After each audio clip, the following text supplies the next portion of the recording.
Hey everyone, welcome to episode 2 of the Blogger Breakthrough Podcast.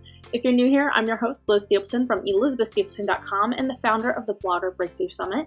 In today's episode, we're going to talk about how to stay consistent with your blog. So let's get to it. Okay, the first thing you need to establish is your consistency schedule. Okay, you're really going to struggle to stay consistent if you set yourself up for failure. Don't say you're going to post 3 times a week or tell yourself you're going to post 3 times a week if you can only manage one post every other week. There's nothing wrong with posting only once every other week or once a month. You need to figure out a schedule that works for you, especially now. I think a lot of us have had our time to work on our blogs really limited by, family being home and all sorts of other things. So, give yourself some grace and give yourself a break. And if you can only manage once a month or once a week or once every other week or whatever, accept that. It's okay. And then just pick that as your schedule. If you're behind or constantly scrambling to finish a blog post to make sure it goes out, do a hard stop. Give yourself a month or 2. Let your email list know. And I would suggest continuing to email your list, even if you're kind of taking a posting sabbatical. And use that month or 2 to get ahead on your editorial calendar. That way you're not constantly scrambling. I've done this because I've done it all the ways, right? I've tried scrambling and stopping and starting, but really taking a solid break, a month or 2, to really get things aligned and make sure all the little bugs on my site were kind of cleaned up so that I felt better spending time creating blog posts has helped.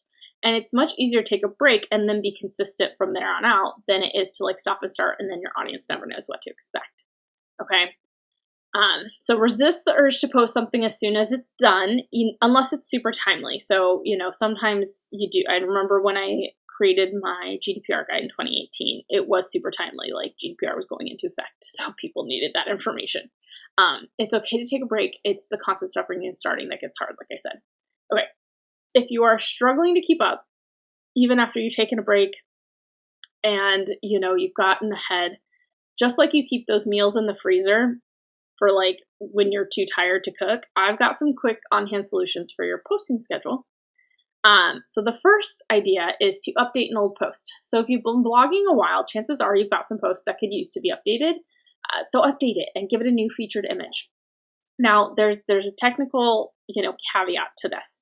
The trick is that you do the update just like you would update anything. And then the day you want to go quote unquote live, go in and change the date to the current date at a time that's already happened. You do not want to schedule an updated post because then it'll take down. It causes some tech issues. Okay, so go ahead and update it. The updates will be live before you make it. Kind of the most recent post, and that's fine. But then it just kind of keeps your blog feed moving. You also need to make sure if you're going to do the update strategy that your URL doesn't include dates. If your permalink structure, which is the URL where it's like your site name, so for example, mine's elizabethstapleton.com. If it's elizabethstapleton.com /the date / the post name, then don't do this. Don't update and change the date on the post because it's going to break your old URL and then you got to forward it. It's best to have a permalink structure that doesn't include a URL, and you can do that in your settings on WordPress. If you do have if you didn't know that when you first started, and a lot of people don't, so don't beat yourself up about that. I would leave it alone until you can afford to hire someone to go in and fix that for you, because it will require, if you change it, it will break all your links, and that is not a headache you want. Grayson Bell from iMark Interactive, he's awesome. I'm a monthly subscriber to his services. I'm not an affiliate or anything, but he's who I would recommend if you do have this permalink problem. But this post is about staying consistent, not about permalinks. So let's go on. The next quick and easy way to post something is to do a roundup of your own posts. So roundup of other content can be a lot of work because you have to do all this research and, get permission for images and whatnot, but you can totally do a roundup of your own post pretty quickly. For example, if you're a food blogger, you could do your top 5 chicken recipes or instant recipes or vegetarian recipes, The same thing works for other niches too. For my personal finance site, I did top 5 posts to help you pay off debt, top 5 frugal living posts to save more money. Take a category on your blog and figure out a way to do a roundup. It doesn't need to be a huge number. You don't need the top 17 posts. Just work with what you have. I think 5's fine. The benefit is it's quick to write. All you have to do is write an intro to each post and then link to it. And it helps get more eyes on those posts. Is that going to be the most SEO friendly post? Not necessarily, although Search engines do look at how many pages are pointing to your posts within your site. So it doesn't hurt, it just won't be super long, but it keeps things going. It makes it easier to have so that you have something that posts. So you stick to your schedule if something comes up. All right. And then another strategy would be, of course, guest posts.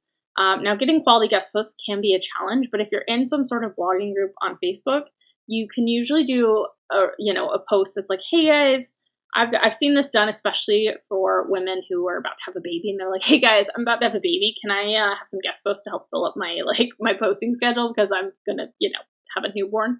But you can just say, hey guys, I'm looking to get more guest posts on my blog. If you're interested, send me a little information about your idea, and make sure it's like a legit blog post. Any sort of email you get that's like, how much to post on your blog, like those are spammy. Don't do those. Don't get paid for it. Okay, don't, that's junk. But legitimate bloggers, good guest posts can also be a great way to fill your editorial calendar. Okay.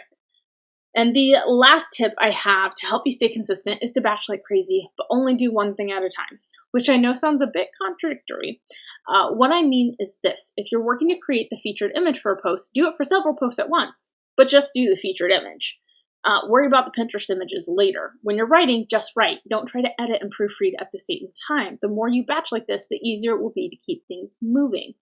Jeff Goins, who is a writer, he wrote the Art of Work, I think, and Real Artists Don't Starve.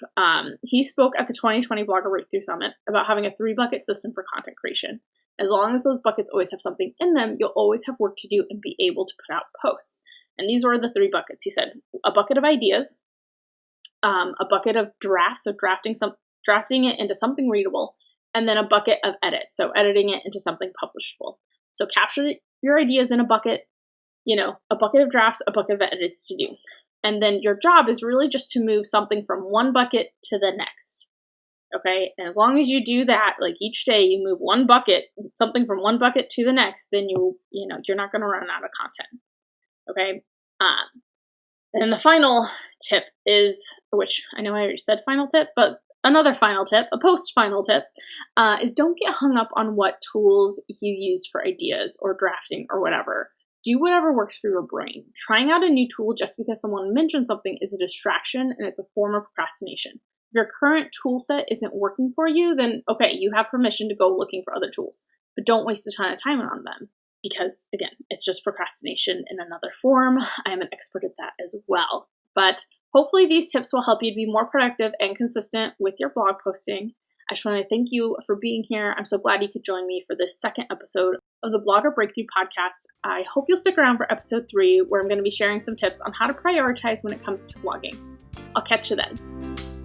If you want to make sure you never miss an episode, make sure you hit that subscribe button to be notified when new episodes go live. And if you want to take our relationship to the next level, go ahead and leave a review of the podcast too.